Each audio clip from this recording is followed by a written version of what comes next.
皆さん、こんばんは。ワイワイニュース山崎です。なんか声が枯れてますね。今日は2019年の6月の6日、木曜日ですね。時間がまたしても大幅に遅れまして、現在日本時間の夜の9時45分ということで、1時間15分ぐらい遅れました。申し訳ありません。今日のメインテーマですけど、このコメント欄にアップしましたように、東日本住民3000万人放射能総被曝と異常なほどの多いがん発症が意図的に隠されているということで、この間一連のですね、福島原発大事故に関わるメインテーマを連続して、取り上げてきましたけど、今日も、昨日、おとといですか、福島県の県民健康調査会の子どもの甲状腺がん部会の会長がですね、子どもの甲状腺がんの、全部で38万人、18歳以下の福島県の子どもを対象にした甲状腺の検査の結果ですね、2014年から15年にかけて、行われたものですけど、その結果52名の子どもの甲状腺がんが確定し、19名がその疑いがあるということに対して、被爆との関連性は今のところないというバカなですね、大嘘をついたんですね。昨日、おとといですよ。で、このことに関して、マスコミは全く批判しないということなんですね。ですから異常なんですね、これ。ということで、今日のメインテーマですけど、先ほど言いましたっけ、今日のメインテーマ、東日本住民3000万人放射能総被曝と異常なほどのがん発症が意図的に隠されているということなんですね。ということで、今日のワイワイニュースライブ通算で2793回目ですね。ということで、今日も二元放送が可能になってるんですね。Facebook どうしたんですかね。以前は解禁利用できませんという禁止処分が解禁された後、すぐですね、2日か3日後には再度1週間の利用禁止というのが通知が一方的に来たんですけど、4回目の解禁が解除されたのが5月の28日ですから、今日が6月の6日ということはもう10日ぐらいなんですね。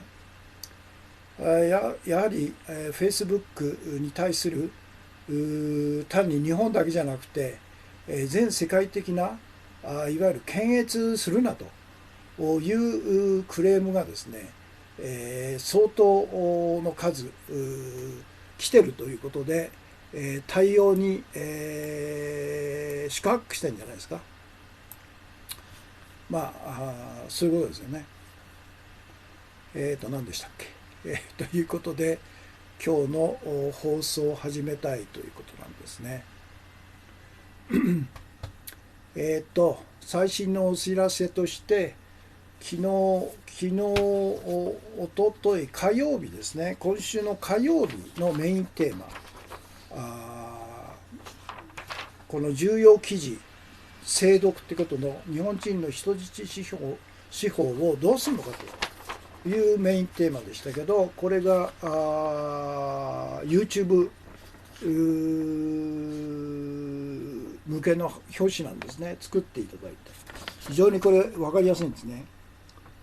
この漫画、自白すれば出してやるよという、それからカルロス・ゴーン、それから籠池さんですかね、で、この放送の現時点での視聴者数ですけど、ツイキャスが361名、YouTube が764、それから Facebook ライブが60ということで、全部で1185ですね。そして昨日、フランス語放送ですけど、このテーマですね。あなたは福島第一原発事故から8年経った今、福島県民の間でさまざまながんと肺炎と心筋梗塞が異常な倍率で、多発しているということを知ってますかという。で、これが表紙なんですね。で、現時点での視聴者数は、フランス語放送でしたんで、ツイキャスが221名、普通日語放送、から YouTube が218名、Facebook が29名で、全部で468名ということです。そして、昨日のフランス語放送のメインテーマをですね、今日ブログ記事に、したんですね。そして、日本語のブログ記事とともにフランス語のブログ記事にして、アップしたんですけど、フランス語のブログ記事を、私が定期購読しているフランスの調査報道ネット新聞メディアパールに、投稿したということなんです。毎回投稿してるんですけどね。それの URL を後でアップしますんで、よろしければクリックして、見てくださいということですね。から今日の画像ですけど、今日のメインテーマの中で、福島県の県民健康調査検討委員会の鈴木源っていうんですかね、評価部会長と、この人ですよ。大嘘ついてるの。国際医療福祉大学クリニック院長というタイトルですね。もう完全に買収されてるんでしょうね。ということです。今までのところアップしますね。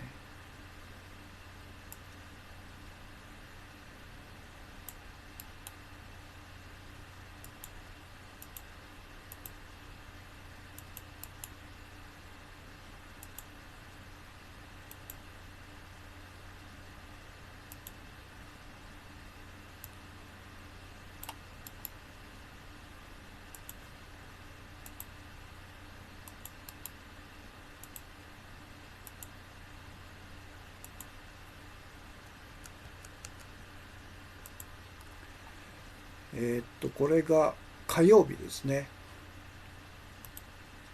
そして昨日の表紙。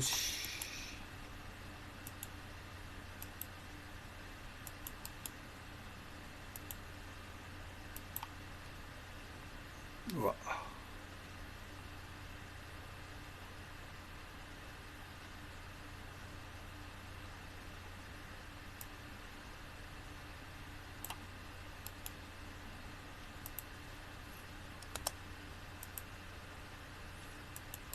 これが昨日のメインテーマですね。そして、現時点での視聴者数。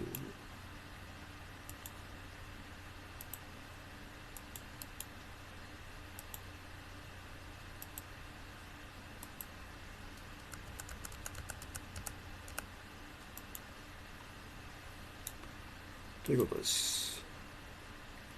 そして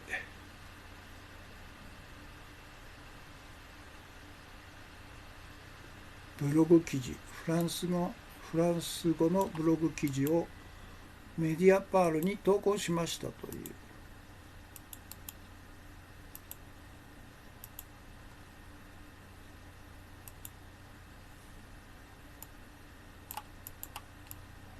URL がかなり長いんで収まりますかね。収まりましたね。ということです。そして今日の画像ですね。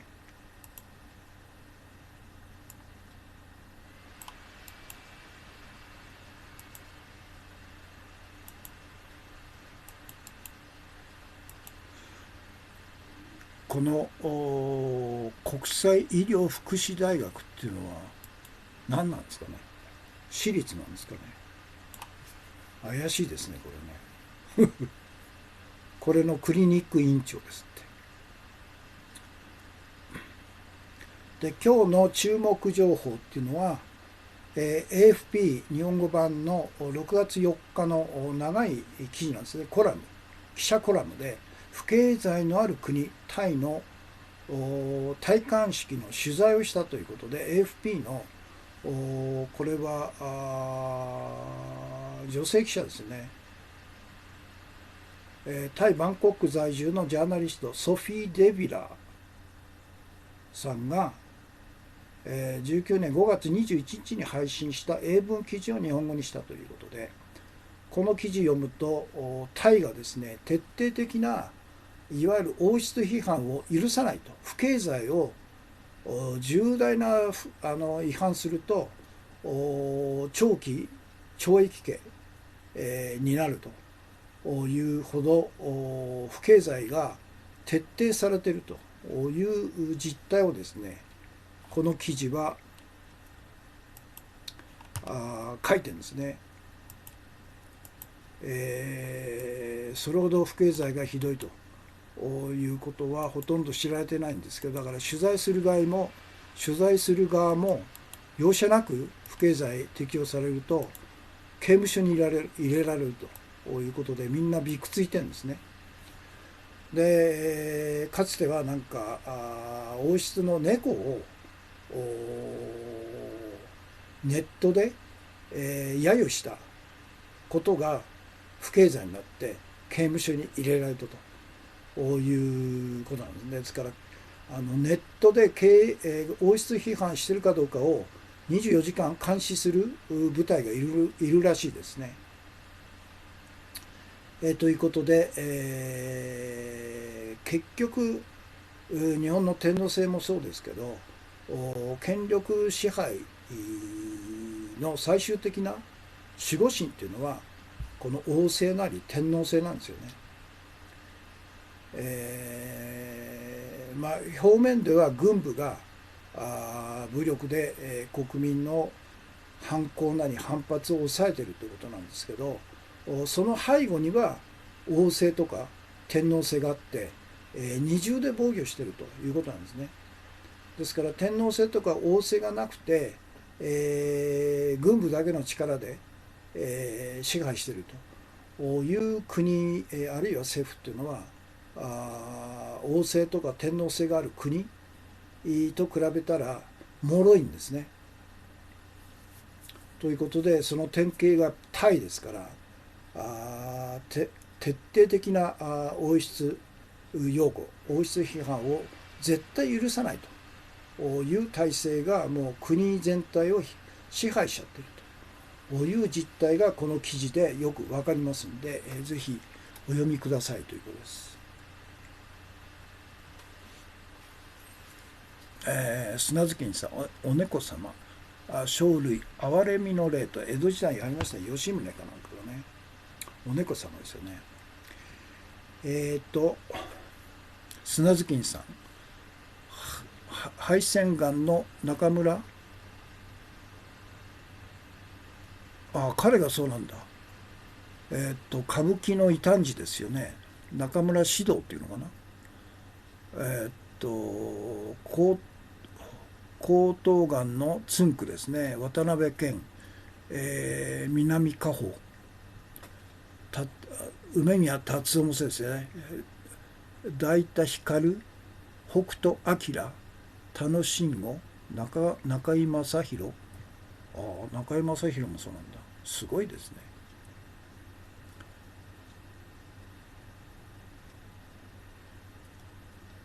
だから有名人だからこのように、公表されますけど、一般庶民の間で、ものすごい倍率で、がんが発症しているということが隠されてるんですね。砂月院さん、病気と戦う芸能人たちの今、インフォシークニュースあるんだ。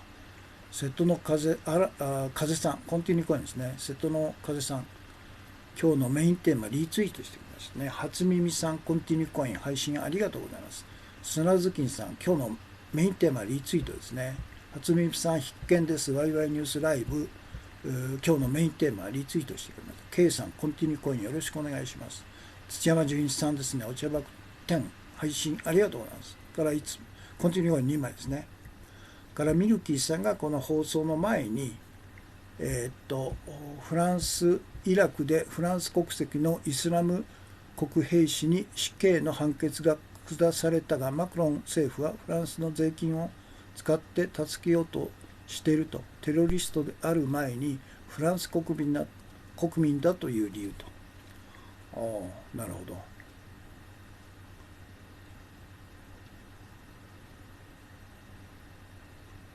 死刑の判決が下されたんだ。からミルキーさん、17歳の健康な女性の安楽死が許可され実行されたと。性的暴行を受けた後の精神的苦痛が理由。オランダでは17年6585人が安楽死。そうなんだ。すごいですね。スイスとオランダですよね。オランダは外国人の安楽死っていうのは認めてないのかもしれないですね。スイスは認めてるんですね。この前 NHK スペシャルでやってましたね。ミルキーさん、情報ありがとうございます。山崎さんが挙げられた件名で茨城が抜けているようですが、ルフトハンザ航空など外国の航空会社が発着空港成田から羽田に変えたのは被爆のリスクを避けるためだと聞きました。いや、その可能性あるでしょうね。茨城が抜けてたってことは後で、付け加えますね。ということですね。1都12県ですね、東日本。ということです。そして今日の注目情報はこれですね。タイです。徹底的な王政擁護、不敬罪。今日の推奨本の朗読ですね。自滅する日本ということで、官僚体制、経済体制が国民のお金を食い尽くすと。今日は93回までですね。第4章ですね。構造改革のための25のプログラムと。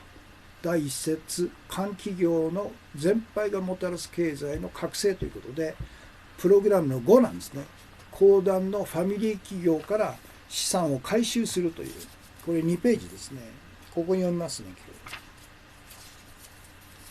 今日。さらに第2章第 3節で述べた公団ファミリー企業の不当な株売却をやり直して資産の回収を図り、その上で、道路サービス機構、財団法人、ハイウェイ交流センターを解散させることは必要だと。これで1兆円から1兆数千億が国庫に戻ることになろうと。以上、私が提案した抜本改革を実行すれば、日本道路公団の借金は15から20年で完済のめどが立つと。この時点で初めて民営化を訴状に上げる状態となろうと。この際、借り入れた在当資金の返済方法については、規則の変更、繰上返済の制限などが必要となろうと。また、首都高、阪神高速等の改革との関連もあり、流動的な要素は少なくないが、おおむね改革の基本線は以上の方法以外にないであろうと。だから実際日本道路公団っていうのは民営化されちゃったんですね。もう10年ぐらい前ですかね。ということはもう22兆円の借金を結局旧国鉄みたいに、別建てで、計上してそれを税金で償却するということでやっちゃったんでしょうね。日本道路公団につぎ込まれてきた国費税金は最近の10年間で約3兆円であるから、民営化の際には今後さらに投じられる国費も含め、それを上回る株価評価が達成されるべきであると。その後は民営化してその利益から上がる税収に期待するか、民営化せずに年間2兆数千億の道路収入を直接国庫で確保する道を取るか、それとも通行料を下げることで国民に尽くすか、選択肢は広がると。そうですね。だからもう最初の約束通り、20年とか30年経った場合は通行料をタダにするという約束だったんですよね。その約束を完全に保護にしたということですね。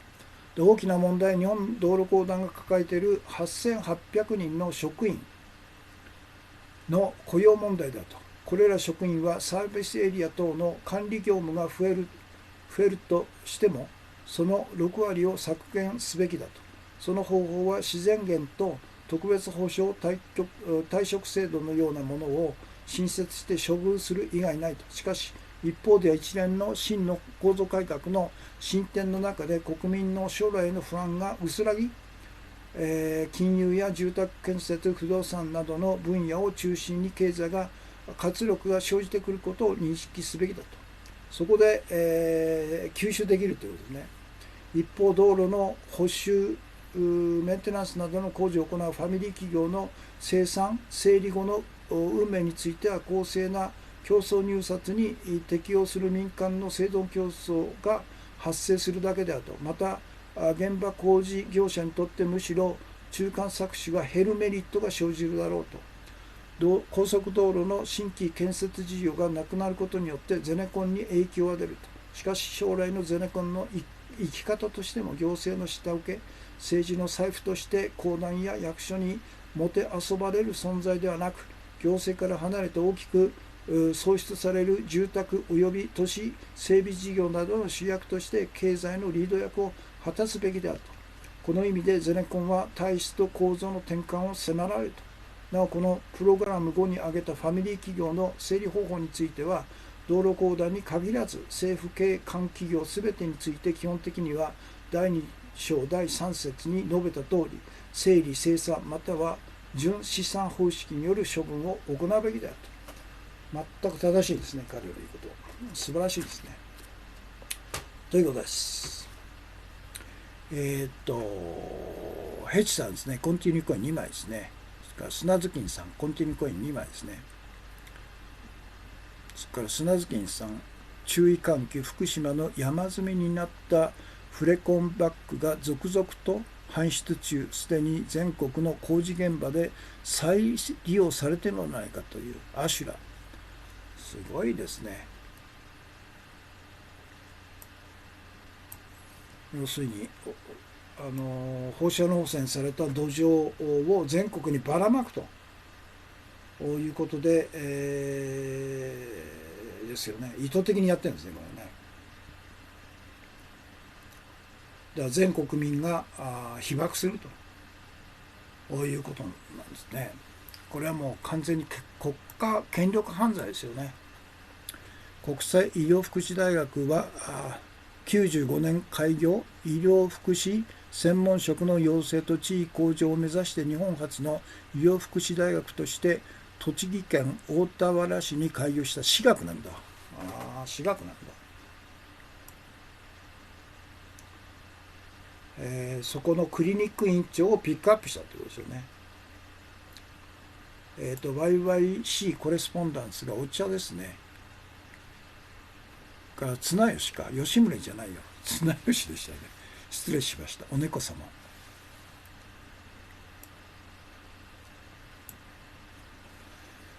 ということで今日のメインテーマに入ります。今日のメインテーマですね。東日本住民3000万人放射能総被曝と異常なほど多いがん発症が意図的に隠されていると。で、こんな大嘘を許していいのかということで、これは何かというと、先ほど言いましたように、これ日経なんですね。共同通信の配信をそのままそっくり日経新聞の記事として配信したということで、原発事故とがんの関連性否定と福島子ども甲状腺の報告という6月3日付の日経新聞です。これ読みますね。東京電力福島第一原発発電所事故の健康への影響を調べる福島県の県民健康調査検討委員会の評価部会は3日、事故当時18歳以下だった県内のすべての子どもを対象に2014年、15年に実施した2巡目の甲状腺検査の結果について、現時点では甲状腺がんと被爆との関連性は認められないとする中間報告を発表したと。で、部会は国際放射線影響科学学会が県内59市町村ごとに推計した甲状腺被爆線量をもとに、甲状腺がんと診断された子どもの年齢や市町村と照らし合わせて分析、推計被爆線量が高くなるとがん発見率が上がるといった相関関係が見られなかったと。約38万人を対象にした2巡目ですねの検査では52人のがんが確定し、19人が疑いがあったと。基礎データ収集を目的に事故の半年後から13年度まで行われた1巡目の検査と違い、事故後3から5年目に実施した2巡目は本格検査と位置づけていると。部会長の鈴木元現国際医療福祉大クリニック院長は記者会見で、2巡目のデータだけで未来永劫放射線の影響がないと結論付けるものではないとして、検査継続の必要性を強調したと。これ共同新聞なんですね。で、これに対して、私はこんな大嘘を許していいのかということで、福島県の県民健康調査検討委員会鈴木現評価部会長国際医療福祉大クリニック院長は6月3日の子ども甲状腺評価部会で2014、15年に実施した子どもの甲状腺検査で甲状がんの発症が確定52名、疑い19名と異常に多いのに、現時点で被爆との関連性は認められないと大嘘をついたと。で、画像が来るんですね。こいつなんですね、大嘘をつく。よくこんな大嘘をつくよと。で、福島県が2014年、15年に福島県下の18歳以下の子ども約38万人に対して行った甲状腺結果、52人が確定19人が疑いがあったというと。で、子どもの甲状腺がんの発症率は平均100万人に3人と言われてるんですね。で、福島県が38万人に対して行ったこの結果で、検査の結果、がん確定52名、ということは、この100万人に3人というのを38万人に適用すれば 1.14 なんですね。それから通常は38万人の福島県の18歳以下の子どもに発症するがんの人は 1.14 しかいないんですよ。で、それに対して52人も確定してるんですね。19人の疑いを入れなくても52人も発症してるってことは1.14 の実に 45.61 倍なんですね。で、この異常な倍率のがんの発症の原因は一体何なのかということなんですけど、これはもう誰が考えてもですね、福島第一原発大事故2011年3月11日による重篤な放射能汚染と以外にないっていうのは誰でもわかるわけですね。で、それを、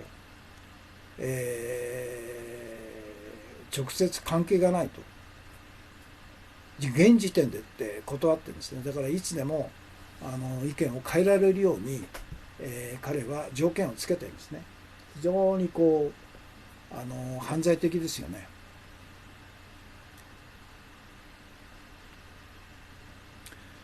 K さん、福島被爆の真相を暴露と、原発事故から8年、がんの発症は20倍以上と。いうことですね。ヘチさんおっしゃる通りと。砂月さん、原発推進の経団連会長が血液がんで入院と。そうなんだ。ああ、日立の会長かなんか彼ですね。血液がんなんだ。だから被爆したんでしょ。だからこれ以外に考えられないですよね。45.61 倍ですよ。でにもかかわらず鈴木現評価部会長以下の評価部の医者たち何人いるか知らないですけど、現時点で被爆との関連は認められないと大嘘をついていると。こんなことを許していいのということなんですね。誰も批判しないんですね、これね。ヘテさん、本当に姑息な御用学者ですと。それを報道する御用メディアと。まさにそうですね。だから共同通信のいわゆる、大本営発表記事をそのまま垂れ流していると、こういうことなんですね。で東日本住民3000万人放射能総被曝と異常なほど多いがん発症は意図的に隠されていると。だからこの福島県の小児がん、子どもの甲状腺がんが異常な倍率で高いというのと、被爆とは関係がないというふうに大嘘をついている。この大嘘っていうのは別のことでもずっとやられたんですね。で一つは福島第一原発大事故から8年経った今、福島県民の間で異常に高い倍率で各種のがんや心筋梗塞や肺炎の患者が増えていると。このことが隠されているということで、これは、昨日ずっとこの間やってましたよね。南相馬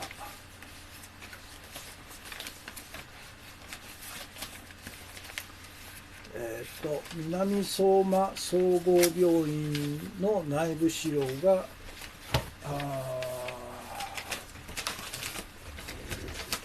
暴露したあれですよね、これ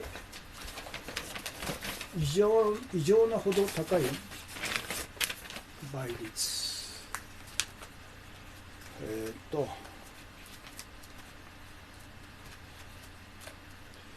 必要な資料がすぐ出てこないというのが問題ですね。あれ、ちょ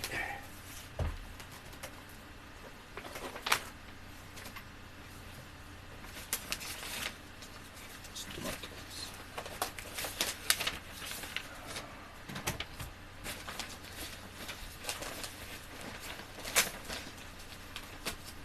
こっちか。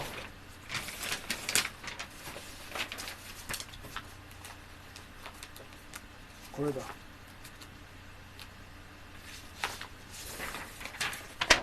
これが内部資料のオリジナルに近いやつなんですね。で大人の甲状腺がんが平成22年っていうのは2011年、平成29年っていうのは2018年なんですね。で1人に対して29名ですから29倍と。それから白血病が5人に対して54倍ですから 10.8 倍と。から肺がんが64人に対して269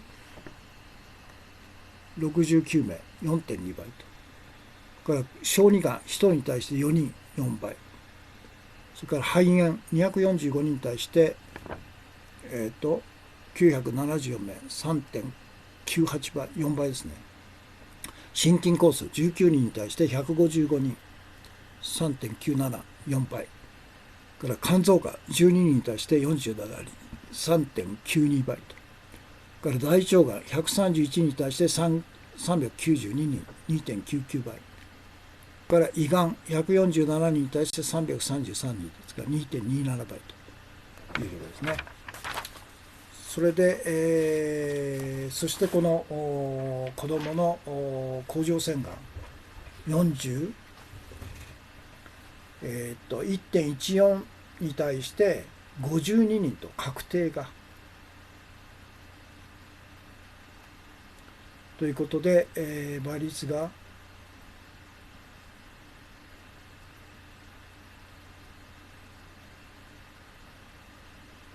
45.61倍か。それと先ほどのコメントの中で、がん発症は20倍以上ということですね。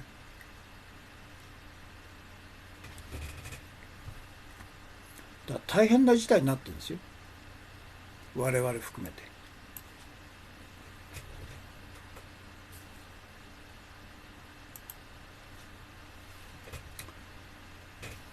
で、同じように福島第一原発事故による重篤な放射能汚染が単に福島県民200万人を襲っただけでなく、この3月15日の北風に乗ってですね、東日本全域まで拡散して1都12県の住民3000万人をも襲った事実が隠されているということなんですね。隠されてるってことは誰かが隠してるってことですね。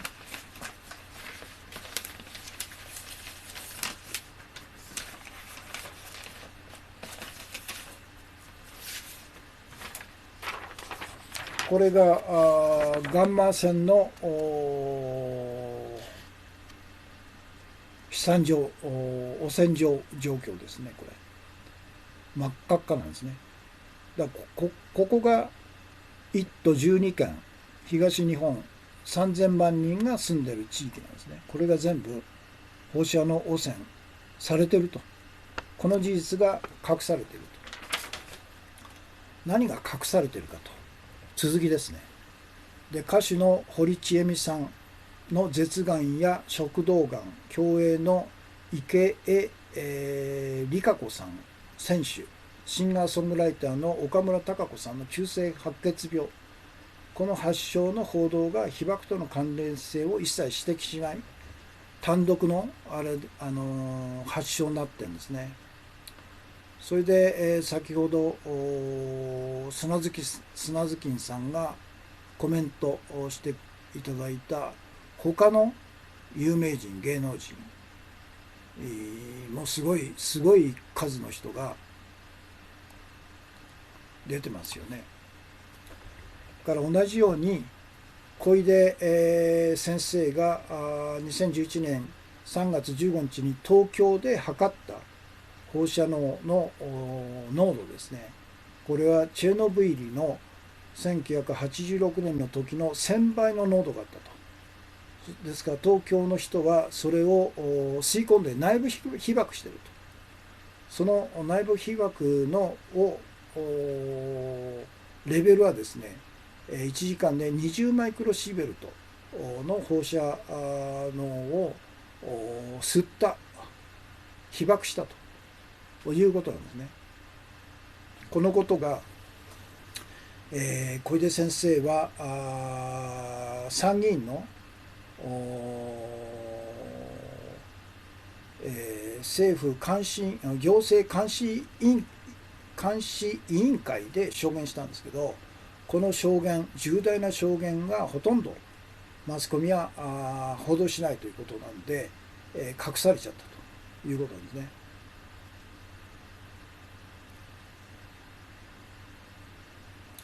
そして、極めつけが2020年東京オリンピックのこの意図的な世論誘導、これが復興五輪にされたということで、なぜかというと復興のため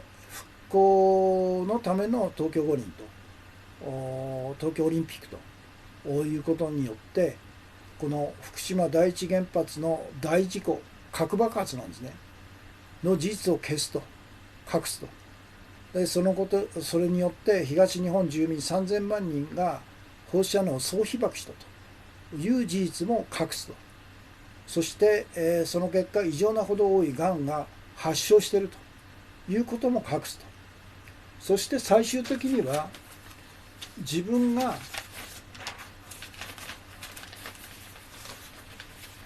大見栄を切って国会でですね、吉井、衆議院議員の質問主意書に対する国会答弁でこういうふうに言っちゃったんですね。全電源崩壊は起こりえないと言い切ったんですね。これ吉共産党衆議院議員は京大の原子力物理を出た専門家なんですよね。それで、福島第一原発が危ないということで、もしも大地震が起こってあるいは大津波が来て、高さ15メートルぐらいの大津波が来たら今の福島第一原発の電源は全て水浸しになって、喪失しますよと。そうすると4つある第一原発の中の4つの原子炉の中に入っているそれぞれ150トンぐらいの核燃料を冷却することができないということで、全電源喪失っていうことは核燃料がメルトスルーすると、メルトダウンすると、メルトスルーするという危険性があると、大事故につながりますよという推奨したんですね。2006年で安倍晋三は2006年の12月の国会でこう言い切っちゃうんです。日本の原発は世界一安全に作られてますと。全電源が喪失するってことは起こりえませんと、こう言い切ったんですね。ですから東電の経営者としても部内から非常用電源を25メートルかさ上げして、80億ぐらい予算かかるけど対策を取るべきじゃないかというふうに、経営陣に対する、進言をしたんですけど、勝俣以下の経営者はですね、総理がこう言ってんだからそんな無駄な予算は使えないよということで全面否定したんですね。だから永久戦犯っていうのはこいつなんですよ。このことを消し去ると。彼は従軍慰安婦もなかったと、それから南京の虐殺もなかったと、日本の侵略戦争もなかったと、あれはアジア太平洋を白人帝国主義者から解放戦争だったんだという、まさに修正主義者ですから、自らの重大な永久戦犯最大のこの福島第一原発大事故の最高の永久戦犯の自らの権力犯罪を消すためにやってるんですよね。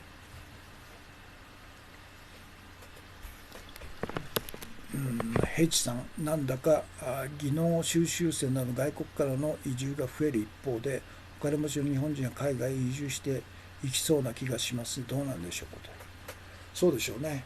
だからお金ある人はシンガポールとかマレーシアとかフィリピンとか等々に行ってんじゃないですか。やはり放射能被曝が怖いということがあるんでしょうね。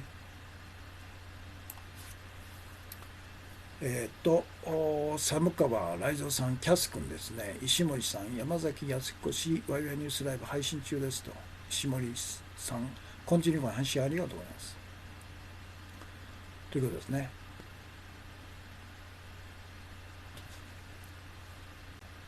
ということで、関連ブログとして、3つのこの間のブログ記事の URL だけ、タイトルと URL を3つ貼り付けました。1つは、あなたは福島第一原発事故から8年経った今、福島県民の間でさまざまながんや肺炎や心筋梗塞が異常な倍率で多発していることを知ってますかと。2つ目のブログ記事は、安倍晋三らは2020年東京オリンピックを復興五輪にして東電福島第一原発大事故による東日本住民3000万被爆を隠蔽しようとしている。からブログ3として、安倍晋三自公政権は福島第一原発事故による放射能汚染が特にひどい福島、宮城、栃木、千葉の住民を緩い避難基準で汚染地域に定住させていると。この3つのブログ記事を添付したんですね。ということで今日のメインテーマはそういうことです。ちょっとこれをポイントだけアップしますかね。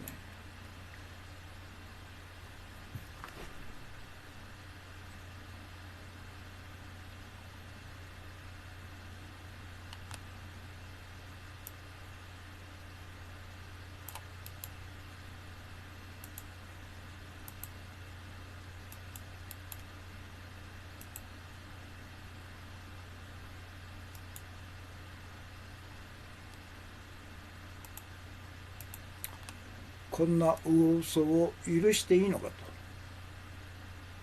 と。日経新聞、実は共同新聞の配信記事の垂れ流しと、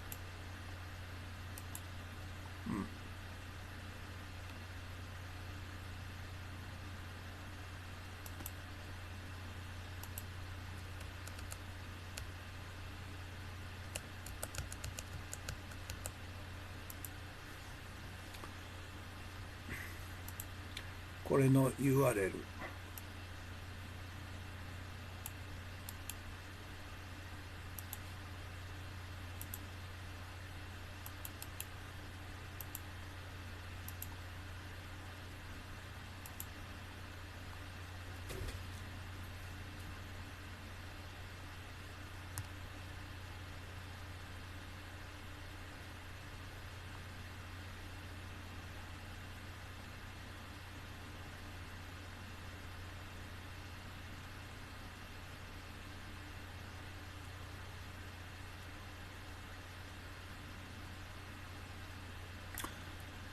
で子どもの甲状腺がんの発症率っていうのは100万人に3人と言われてるんですね。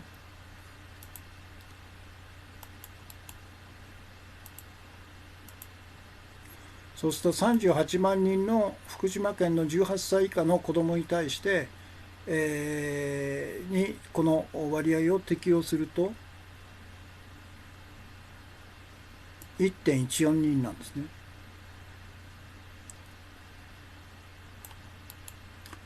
1人ですよね。1人に対して52人が確定、19人が疑いと。発症率は 45.61 倍だと。でこの異常な倍率のがんの発症率は誰が考えても福島第一原発大事故による被爆が原因だろうと誰でも分かるわけですよね。それにもかかわらず現時点では被爆との関連性はないと大嘘をついている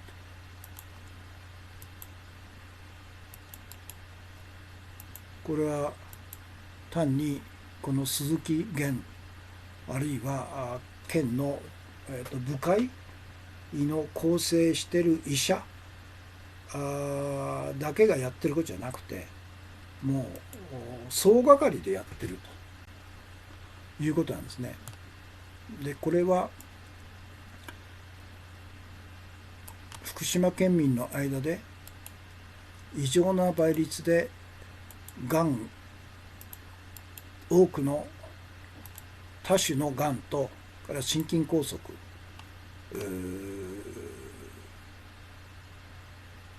や肺炎が多発しているのが隠されているのと同じなんですね。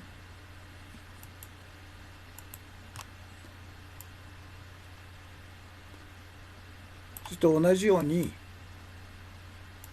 この福島第一原発大事故による放射能被曝がですね単に200万人の福島県民だけを襲ったんじゃないと。それが風によってですね特に北風に乗って関東地区まで来たと山梨まで来たんですね。静岡山梨まで来たということで1都12県3000万人もをも襲ったんだという事実が隠されているということなんですね。全部隠してるんですよ。そしてその結果有名な歌手とかアスリート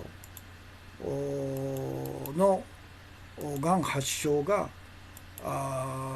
報道されてるんですけど、被爆との関連性を指摘する報道は一切ないということなんですね。そして、小出先生が2011年3月15日に東京で空気線量を測った時にチェルノブイリの1000倍の濃度があったという重大な証言を参議院の委員会でしてるんですけど、それもマスコミはスルーして、隠したということですね。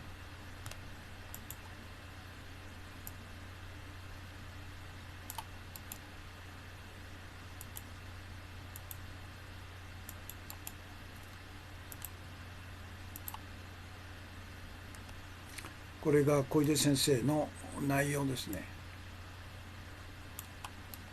1000倍ですよ。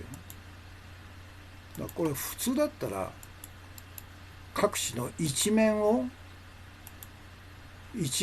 に載る記事ですよね。テーマですよね。それが完全にスルーされていると。これはもう意図的ですよね。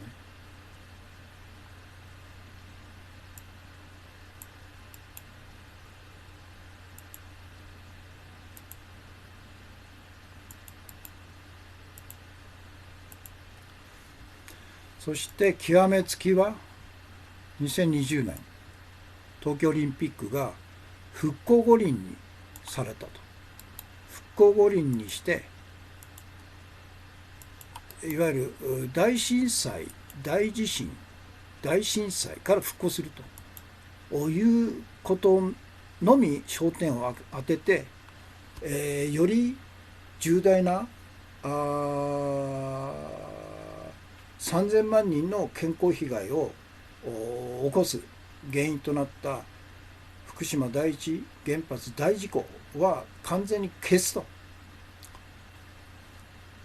いうことなんですね。でそれによって異常なほど多いがんの発症も隠すと、こういうことをやってるんですね。で関連ブログ、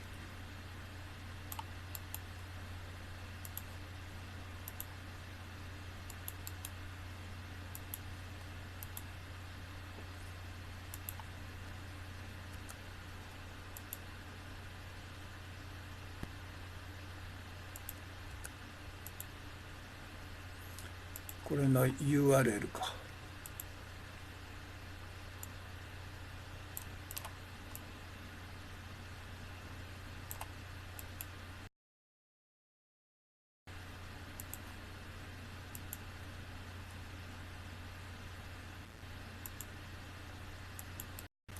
URL、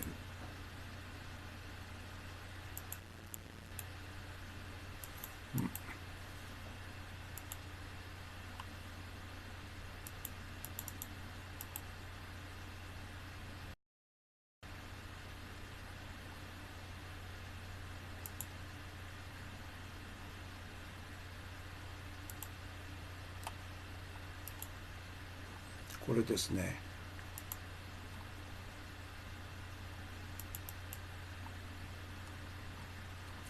それと2つ目の関連ブログ記事、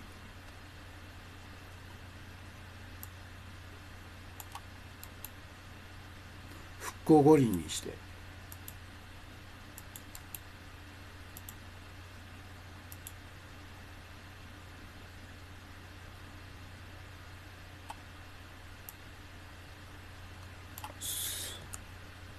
そうですね。で、第一事故、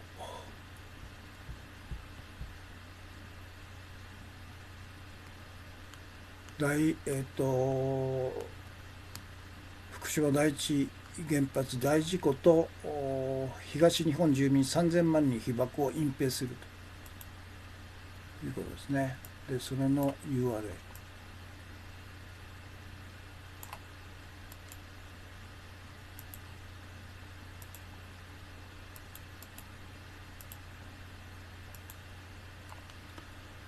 から3つ目のブログ記事。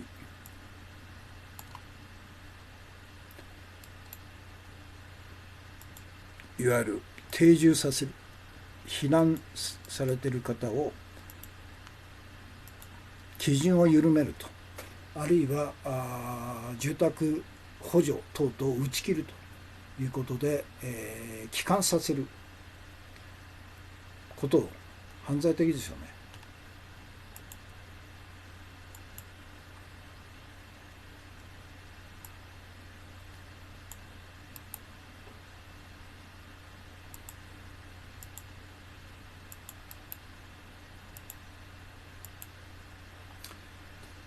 というのが今日のメインテーマです。時間が現在、56分6秒ですね。視聴されている方が同時で57名様、全体で127名様からコメントが63件ですね。ヘチさん、悪魔的と。そうですね、もう悪魔的ですね。ということです。そして今日のトピックス、最初、欠陥機大量購入の具と F35、147機、30年で6兆円もの支出という、これは長州新聞ですね。砂月金さん、原子力強制委員会ですね。強制規制委員会と。なるほど。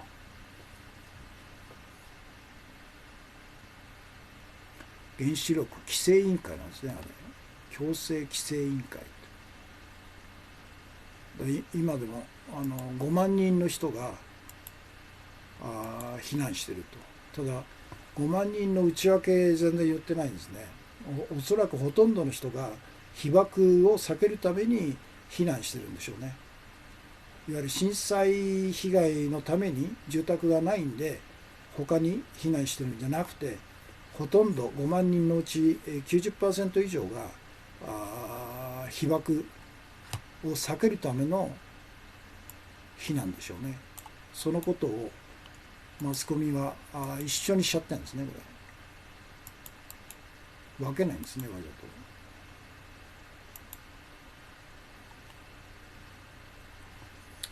戦闘機って1機ずつ買ってもいいような値段なんですが、まとめ買いなんてどんな神経なんでしょうと。すごいですね。1機147億円ですよ。147億円で何人救えるんですかと。貧困のために自ら命を失うと、自殺するという人、そういう人に例えば1人1000万、1億で147だから1000万で1470、100万円でも1万4700人救えるんですね。それが147機ですから147万、160万人ぐらい救えるんじゃないですか。完全に狂ってるよね。ということです。そして2つ目、安倍政権就職氷河期支援策で非正規労働者を食い物にと日刊現代。これ竹中平蔵が裏で仕組んでるんですね。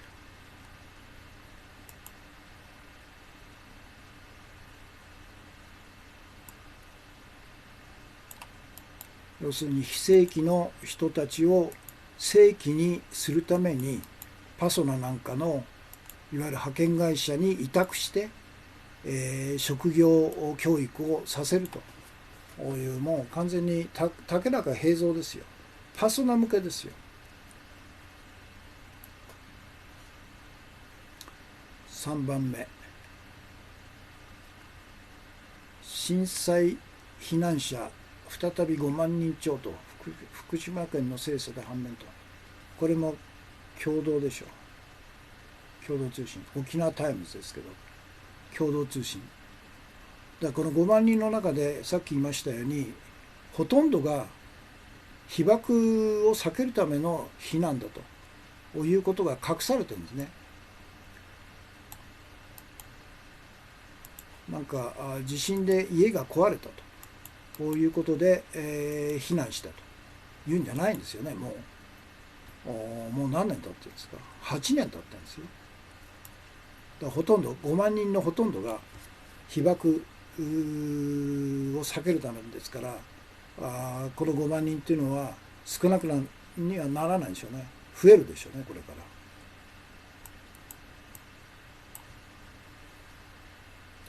沖縄タイムズも結局共同通信の大本営発表を垂れ流すということなんですね。それから韓国、日本と韓国の違いがどんどん出てきてますよね。低所得者層の求職者に6ヶ月間約4万6千円ずつ支給すると、国民就職支援制度議決ということなんですね。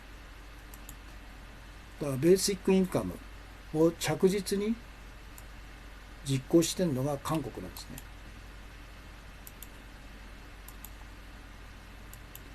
日本の場合はそういう社会的弱者を餌にしてパソナ等々の民間企業が儲かるようなスキームを必ず作るんですね。自分たちに儲けが来るという、これは半ギョロですね。からスーダンのデモ弾圧、スーダンでもやはり軍隊が強権的なあれで死者が101名と、川から40遺体が出てきたという、すごいですね。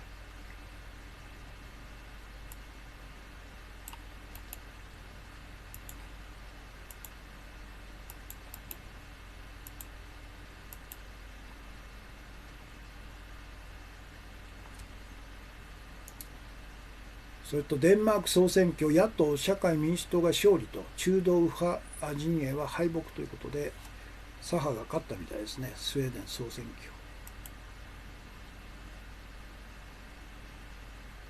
挙。デンマークだ。スウェーデンじゃない、デンマーク総選挙。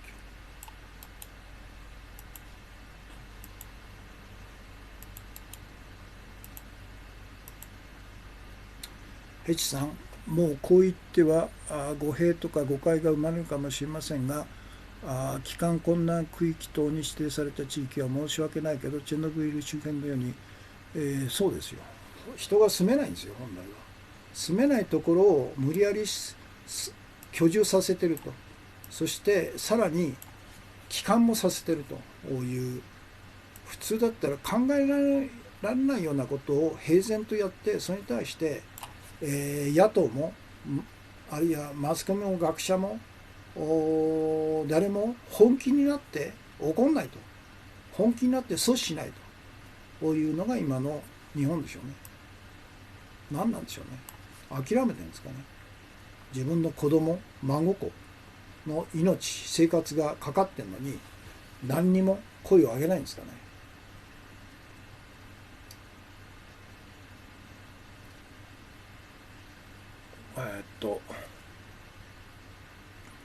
お茶ですね。これ何て読むんですかね。ひしょくさん、ひろさん、33。今日の重要情報ですね。この映画主戦場に主演しながら上映中止要求の藤岡信勝テキサス親父櫻井よし子右派論客に出崎監督が徹底反論ということで、この今まだやってるんですね、映画主戦場。これまだ見てないんで、ぜひ見たいと思うんですけど、これに、右派の論客が大挙して出てって、途中までは自分たちの主張が通ったって喜んでたんですけど、逆にとんでもない主張がですね、その彼らの主張が完全に間違っていることが証明されちゃったんですね、この映画で。そうするとこの映画は上映すべきではないという反対運動を始めたという、とんでもないことですね。K さん、権力犯罪が放置されると、それを利用してのし上がる竹中平蔵のような人物がさらに勝利を貪るということですね。ということで、今日の重要情報。この映画、なかなか優れてるみたいですね。両論兵器は日本のマスコミの上等だけど、この日系2世か3世なんですね。出崎監督と。彼は上智大学の、大学院の学生の時に卒業のための、映画なんですね。映画制作なんですね。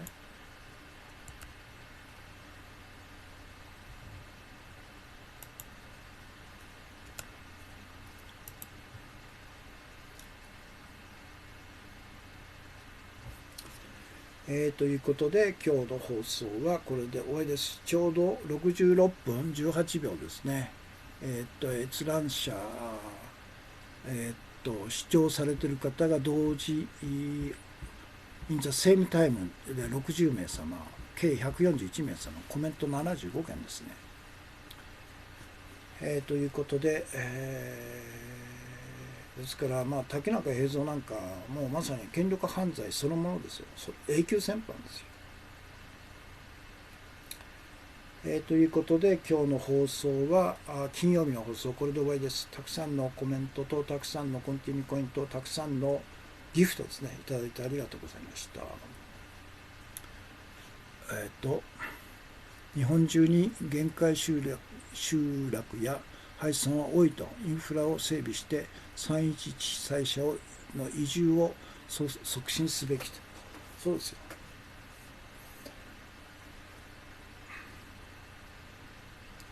それしかないでしょうね。家畜とかペットとか含めて、移住すると。そして全ての経費を国が払うと。そして、生活再建まで、国が全部すると。当然のことですよね。コメント62ですね。お疲れ様でしたということで、お疲れ様でした。今日木曜日ですから、明日金曜日、できるだけ9時前に放送を開始したいといつも言ってますけど、でもしよろしければまた合流してくださいということで、今日の放送はこれで終わります。お疲れ様でした。終わります。